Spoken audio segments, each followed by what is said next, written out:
Always wait for the little like. There it is. We're live. Hello, everyone. Welcome to Undersampled Radio episode. This is not episode 45. It is episode 47. My notes were wrong. We have a very special guest on today. Her name is Sue Webb. Thanks for joining us, Sue. Hi, thank you very much. I'm delighted to be here. So you were recommended to us, to the Undersampled crew, by Martin Bentley, who I believe you know from the field camp, which we'll get into in a little bit. Yeah, Martin was one of our participants a couple of years ago. Good. So we have some links in the show notes for the audience to check out Sue's university bio, which is extensive. And it seems like you do 1,000 different things.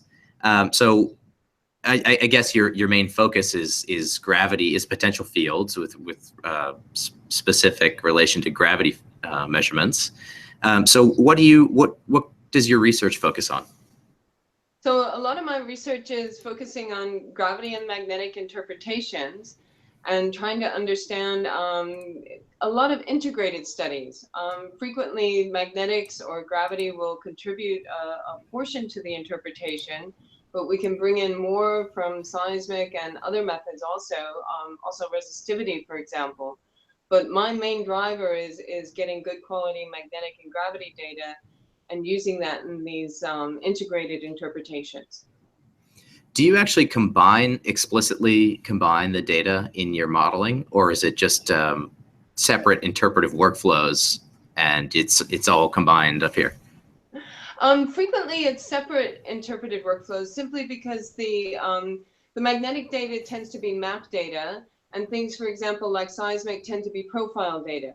So it's difficult to really, unless you have 3D volumes of both data sets, it's very difficult to do a real combined interpretation. Although I do have a student that's working on a iterative resistivity and magnetotelluric combination project. So that will be either probably a sequential inversion to start with, but hopefully moving towards something more joint in the future. Cool. Do you get the resistivity information from well logs?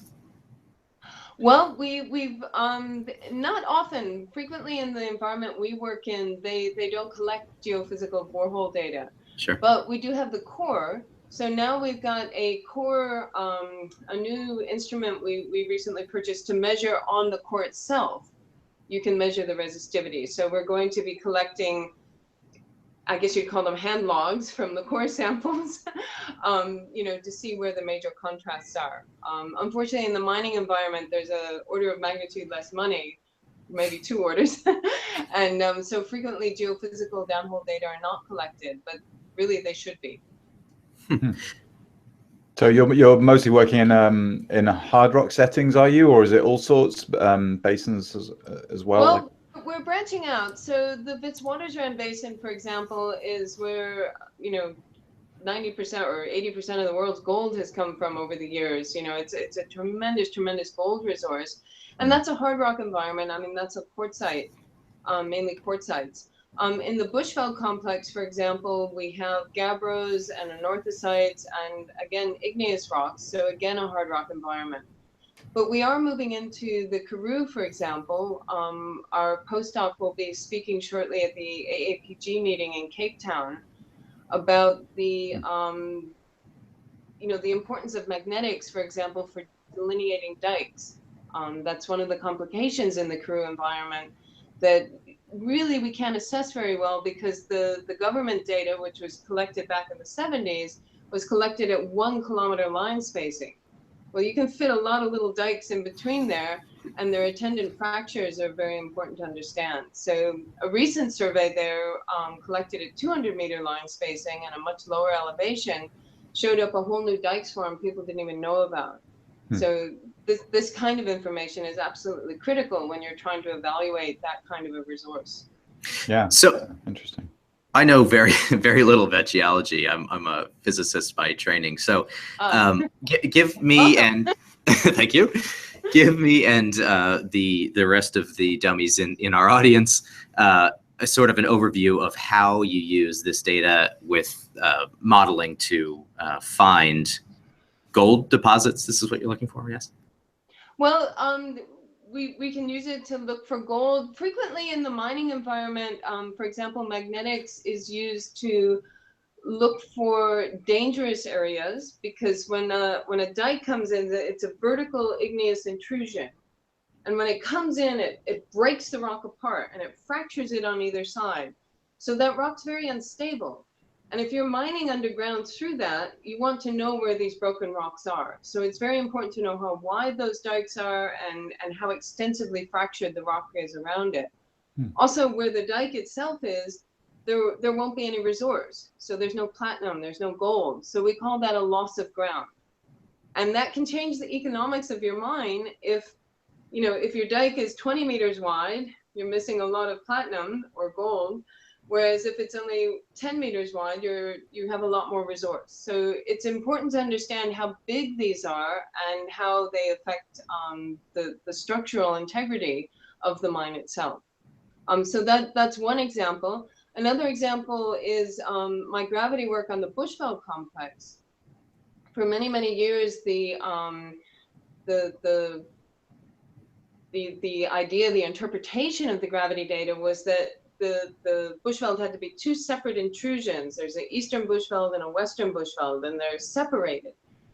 And what we were able to show was that if you allow it to be connected, but you allow the crust to actually bend, then you can have a connected Bushveld. Well, that triples the amount of platinum, because now it's continuous from east to west. It may be too deep to mine at this point in history, but you can imagine your perspective of the thing changes quite a bit if you have a continuous later than if you think you're running out of it in the just two little intrusions.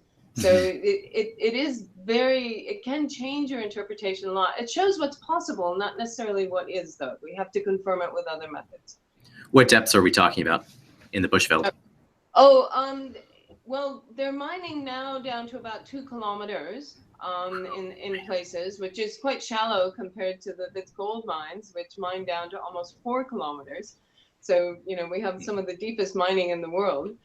But we can't resolve the center point of, our model too well, because the only evidence we have at this point is a kimberlite. So that's something you mine diamonds for, or mine for diamonds. This kimberlite has come up through the Bushveld, and it's actually brought little pieces of the Bushveld with it. So we have direct hand sample evidence that it's there underneath the crust, but we don't know how deep. And it's probably less than 10 kilometers deep. But to say precisely, we would need a seismic line across, and that's 2 million euros. So it's going to be a while before we can really afford that. Indeed, I think it would be fascinating. I've done some work doing sub-igneous imaging. So basalt imaging, yeah, absolutely. It's very, very tough problem, even with seismic, because of the differential acoustic impedances. Are you able to more accurately image, do you think, with gravity data, sort of around or under igneous intrusions? Well, I think the gravity data provides an important constraint on that sort of interpretation. I mean, I think that goes back to the sub-salt imaging also, where you have this big density contrast with the salt, but you still want to see what's underneath that. And so that challenge is also quite important. With the seismic, for example, in the Karoo, we're also looking at all the sills that we have, which are exactly the problem you're talking about. And gravity is providing a little bit of a constraint on that, because at least we can start to see where the base of the basin is. But the magnetics are turning out to be more important, because we can really map out the edges of the sills and try to figure out where the connecting dikes are. Because certainly in the Karoo, we have a series of dikes and sills, and then dikes and sills. And so it's a very, very complicated mess that really will take some detailed work, I think. Yeah, very cool. So how like I want to hear a bit about the Africa Array project, but I'm also a bit curious about sort of how, because I don't detect a South African accent, so I'm thinking you came to South Africa in your career somewhere. So how did you land up at the University of Witwatersrand?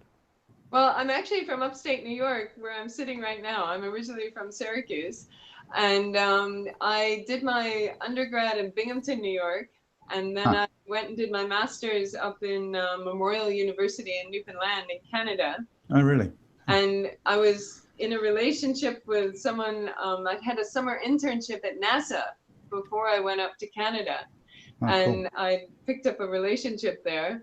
And so we were both looking for jobs at the end of my master's, and we both found jobs in South Africa. So we moved there in 1990, sort of, just for an adventure, not sure how long we'd be there. And, 27 years later, we're still there.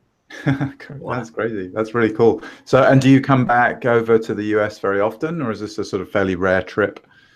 No, I do come back frequently at the moment. I've served on the boards essentially of both the SEG, Society of Exploration Geophysicists, and I'm currently serving on the board of the American Geophysical Union. So I come over for the board meetings, and I also chair the Committee on International Participation, which is where the reason I'm in the States at the moment. Right. Very cool. So, and you'll be over for the AGU annual meeting in New Orleans, Absolutely, I guess. yes. It's in New Orleans this year, so we're very excited about that. It's going to be a really interesting venue for the meeting. Well, Yeah. that's where I am. That's where I live. So. Oh, you live in New Orleans. Well, I hope you'll come to the meeting and Of course I will. Yeah. Do some podcasty stuff. That would be great. That would be great. Yeah. Give us a bit of information about the Africa Array project. So Africa Array is it's a 20-year program to really develop training in Africa by Africans for Africans. And it's focused mainly on geophysics because we were in a dire situation when it started, that geophysics was down to basically 3 academic geophysicists in one program in South Africa, and in fact in Southern Africa. So the other geophysics programs had dwindled away and been closed down, or were not really internationally recognized. And so our head of school at the time put in a huge effort, along with Andy Nyblade at Penn State University. They are proposal writing machines. This was Paul Dirks. He's now at James Cook University. And they are proposal writing machines, and they managed to get this whole program of Africa Array running. And one of the things that, we're very, very proud of is that we're actually having quite a bit of success with graduating Black South African PhD students. We've got 3 graduated so far in the geophysics program. There's another one that graduated from another program. And I've got one more that will probably graduate towards the end of the year. And that, if you look at the statistics, that's an enormous amount considering we have 1 geophysics program in the country. Yeah. So we're very, very excited about that. And Musa Manzi's a young staff member with us, and he's an incredibly productive person. And the students are very, very attracted to him. So this whole idea of a role model makes a huge difference. So that's how we want to do it, is actually develop the capacity within Africa. And it's harder and it takes longer, but it seems to, stick better than, for example, bringing in guest lecturers all the time and setting up programs with temporary things. You can get some good successes with that, but they tend to dissipate over time because people don't want to come every single year. And they're hard to fund. They're actually very, very hard to fund. So we've had good luck with this. The funding is always an issue. We're always going around asking for more funding, but I think that's, the way academia is.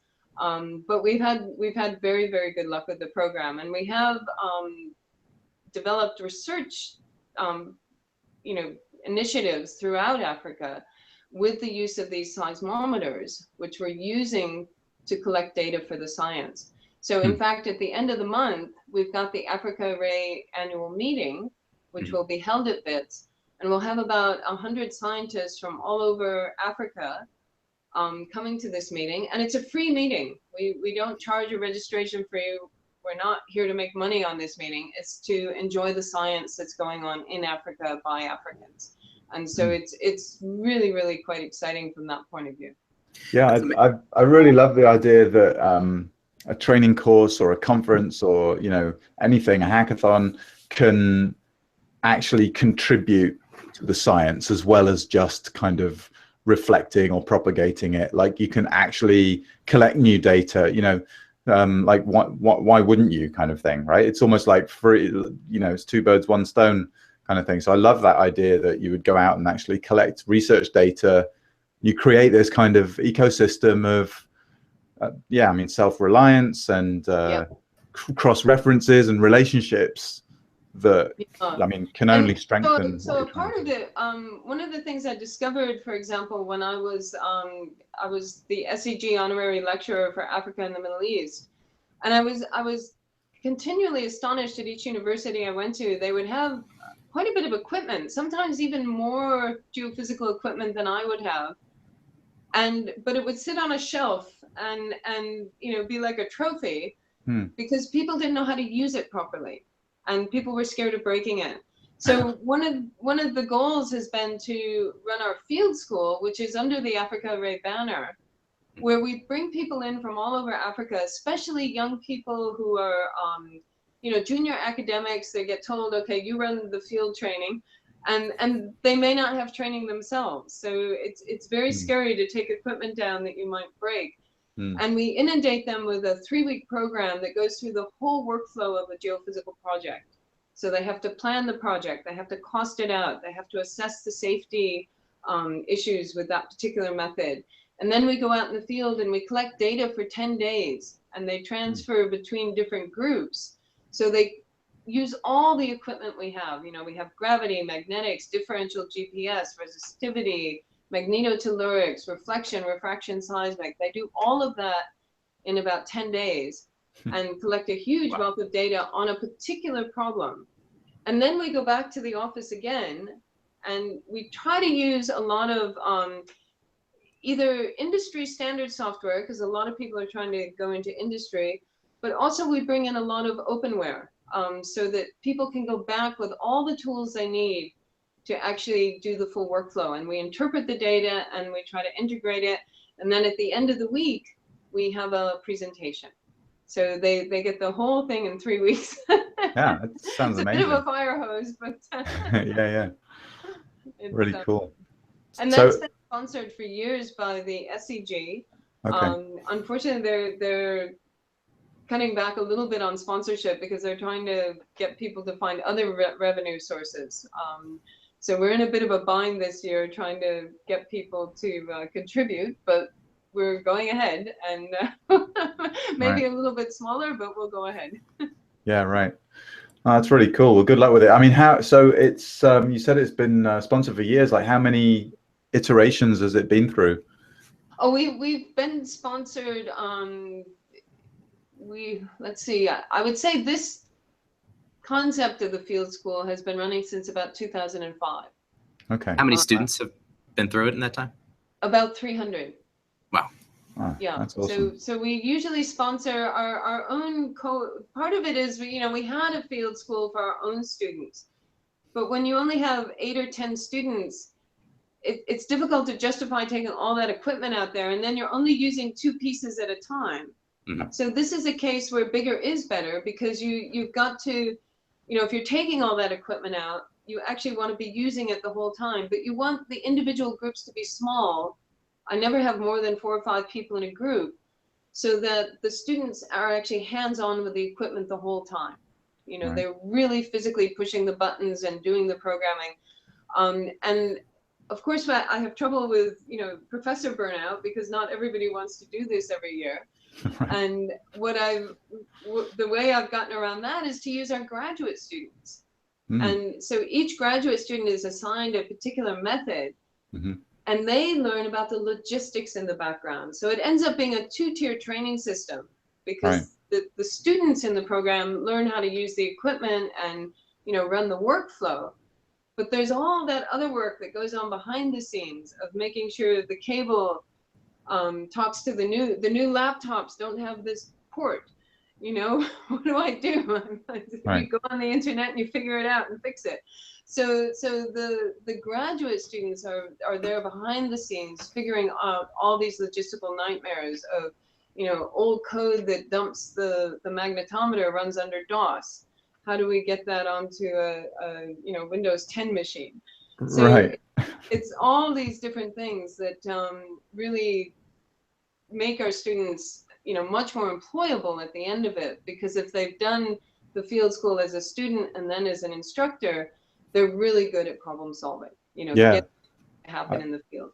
I love that. It's funny actually, because we chatted yesterday to my colleague Evan in Agile on the podcast that we did the last episode yesterday, and his wife's a doctor, and he was talking about how the hospital operates in this similar kind of way with sort of chains of training, Yeah. you know, and using juniors so that basically you're mentoring people who are only the year behind you, kind of thing. And how powerful that is as a way to kind of distribute the training, not just the burden, but also the perspective and the knowledge and so on. And I remember I we find didn't. it works incredibly well because the students, you know, they relate very well to each other. And even though we'll have students from like 17 different countries on one field school, you know, that just adds to the mix. And in fact, we bring over American students. Okay. Part of the program is through the some of the National Science Foundation programs on diversity. So here is Africa helping the US with diversity in geoscience. I love that. I'm signing Yeah. up right now. But yeah, it also reminds me of this other concept in that I think has also come from medicine, where when learning new procedures, I guess in particular in surgery, there's this sort of phrase that they have, see one, do one, teach one. Yeah. You know, like it's literally that kind of velocity of skill acquisition. And I really like that idea. So yeah, very cool. I'd love to see it in action. So if I ever make it to South Africa, to come down and visit. Before we, I'm not sure where you are. You look like you're in a closet. yeah. Well, it's closet. I mean, you know, this is a podcasting booth. Oh, okay. Yeah, no, you're right. It is basically a closet. Before we move off topic, I want to get a link or an address or something from you where interested students can go look or sign up or whatever.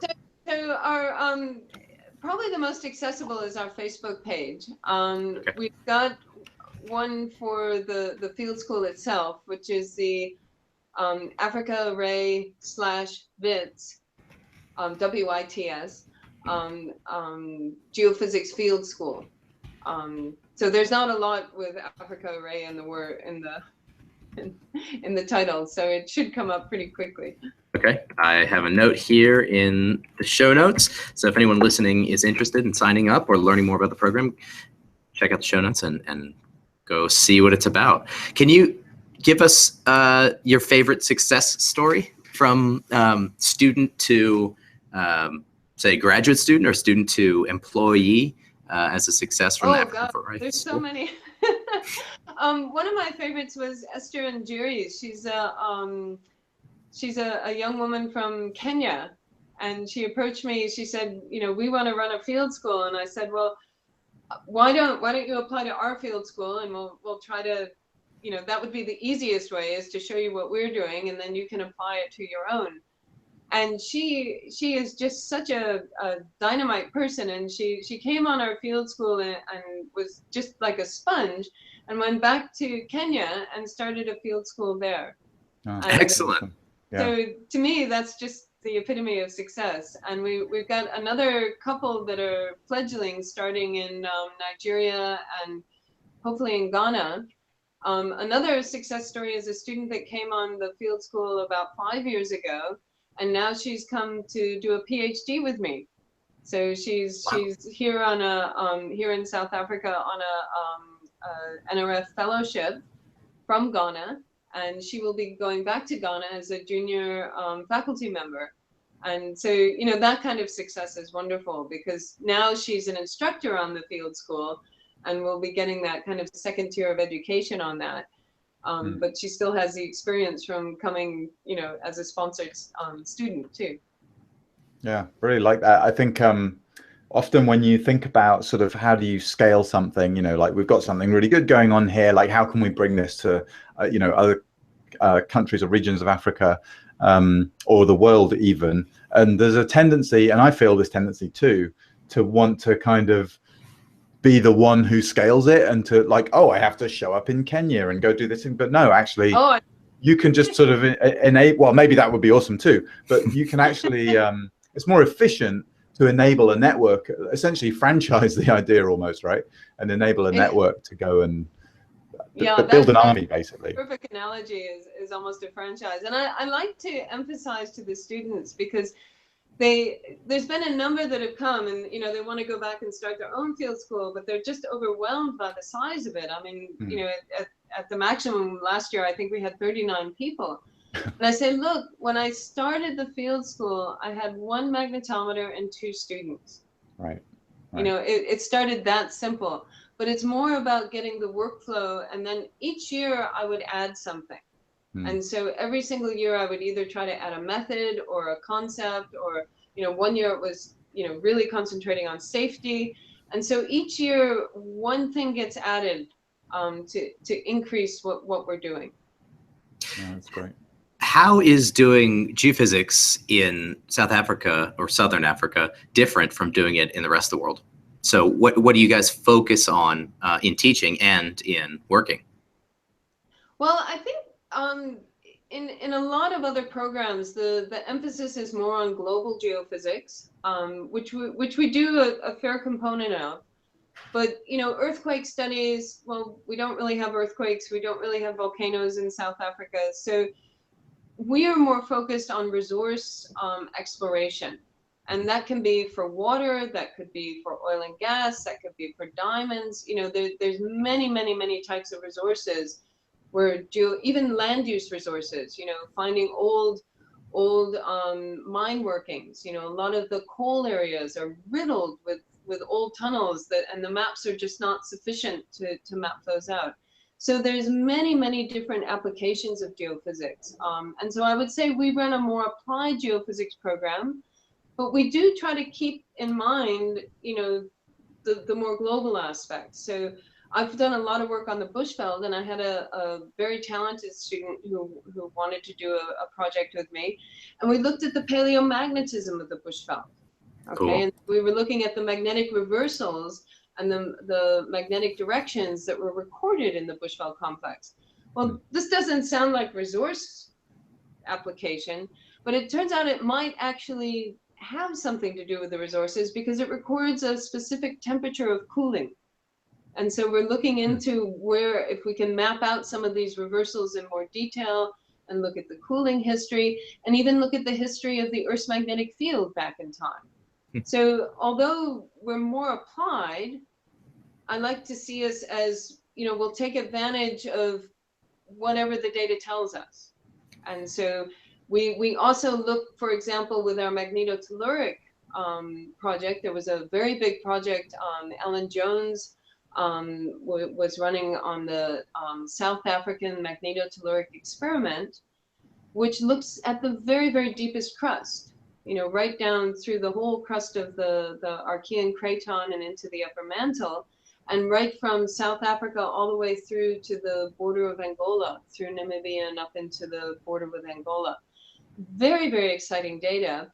And now what we want to do is look at that in conjunction with some of these old seismic lines that are 16 second, that go right through the crust. So we've got these tremendous data sets that we can ask all kinds of important questions, some of which are, you know, directly related to mining, and some of which are more, you know, global geophysics. So we try to keep a foot in both worlds because they do influence each other. It seems like the need is there, but you mentioned a decline in the geophysical programs in Southern Africa. Is that due to decline in mining, or is it influx from outside Africa of scientists? Well, what I was referring to was back in 2004, because the program in Pretoria had closed. Our program was under threat, so there was a bit of a dip then, and we've been building up since then. Gotcha. You know, so it's really we've been quite successful, I think, building the program up, and now the question is how do you make sure all the geoscience programs in Southern Africa actually have a geophysics component that's meaningful? Because right now they're kind of borrowing instructors, and you know they'll have a component of geophysics, but it's not really integrated. And really, I think that's the move in programs and in the work environment, is to have more integration of the different methodologies. So you know you'll build up a team with a geochemist and a geophysicist and a structural geologist to solve a problem. And so this idea of problem solving is really where the education is going. But it's difficult to do that when you only have one geophysics program and you're just going somewhere else and teaching for 2 weeks. It doesn't really lead to a lot of integration. So I guess my goal is to get a geophysicist in every university. we'll see if that happens. Noble goal. That's very cool. Speaking of problem solving, I just on a sort of hunch checked up on there's an outfit in Australia called Unearthed. Unearthed.solutions, I think, is their URL, and I just noticed that they're doing a hackathon in Cape Town, which I know is sort of the other side of South Africa for you, but in case there are any listeners, geoscientists or in mining subsurface people, I think it's the 21st to the 23rd of July in Cape Town. So and we went to one in Toronto, which was funded by Barrick Gold, so it was also focused on gold mining, and it was fascinating. There were problems in predictive maintenance, but also essentially 50% of the problems were focused on geoscience, and especially they were interested in sort of getting intelligence about junior mining companies and other activities in the sector. But I don't know what the problems will be in Cape Town. There could be some really interesting ones, hopefully some with some geophysics in them. But yeah, I hope so. I've seen those around. Unfortunately, the 21st to the 23rd is right at the end of my field school. So, I know. Otherwise, I'd send the whole herd down. And it's a shame they couldn't work with our South African Geophysical Association, because we have a conference coming up in September. I don't know if there'll be time we can maybe twist their arm to come back and maybe talk about that, because it's quite an interesting conference. That we have a lot of student talks, but we also have a lot of professionals from all over the world. Cool. The conference has gotten a lot of it's one of these, we try to have it in a closed place so people can't go back to their office. And right. Where is it? This year it's actually in Cape Town, but just outside of Cape Town, at the I don't want to get the name of the hotel wrong, but it's one of the hotels. It's Saga Online. If you go to sagaonline.co.za, you can link to the conference site. Okay, just cool. The name of the hotel slipped my mind. Yeah, right. So cool. Getting a geophysicist into every university around there is an amazing and noble goal. In highlight, what's the 5-year plan or the 5-year goals for the program, the geophysics program at WITS? Well, we've established a seismic research center. So Musa Monzi, who's one of our new colleagues, we were able to get sponsorship from CGG, which is an oil services provider, and also from Shell. They have sponsored his post for 5 years, and the Seismic Research Center for 5 years, which is a tremendous help, because in academia it's very, very difficult to get a new post. Mm-hmm. Yeah. To grow a department is very, very hard, especially in the current conditions. So the fact that we got this sponsored by outside money means that we were able to do that. And Musa's been very, very good about getting data. One of the big problems is you can get sponsorship for equipment, you get all kinds of shiny computers, and you get a new building, and maybe you get the right person, because the person is always very important, but then that person doesn't have any data to work with. And the mining companies have been incredibly generous about giving us 3D volumes of data. So we have tremendous amounts of 2D seismic data. Some of it, is this older data, but it's shot down to 16 seconds. We have something like 29,000 line kilometers of 16-second data. It's wow. As far as I know, it's the most in the world. And then we also have offshore data. Shell also donated one of their 3D volumes from some of their offshore work. So we have data, we have students, we have a person driving it. Our goal is to really emphasize the physics of geophysics, which I hope you'll appreciate, Matt. Indeed. With the emphasis that because there seems to be a Berlin Wall between oil and gas and the mining industry, and we're trying to say it's all the same physics. Density may be more important in the mining industry for velocity control than velocity is, but it's still the same physics. So we've also Musa's also been able to develop a physical property lab, because we have on the mining side we have a compression cylinder, so we can actually measure seismic velocities while the sample is under pressure. Cool. And that's kind of exciting. So we're developing all of these. So we're trying to bring the whole workflow into the research environment. And for example, this year we purchased a seismic source. It's a small hydraulic hammer source, so it's not a vibra-sized truck, but it allows us to collect our own data and start from the beginning with the processing. So unfortunately, a lot of the data we've been given has already had that first bit of processing done, right? And the original data is sometimes missing. So that's been unfortunate. So to get back to that, we want to start, developing our own data.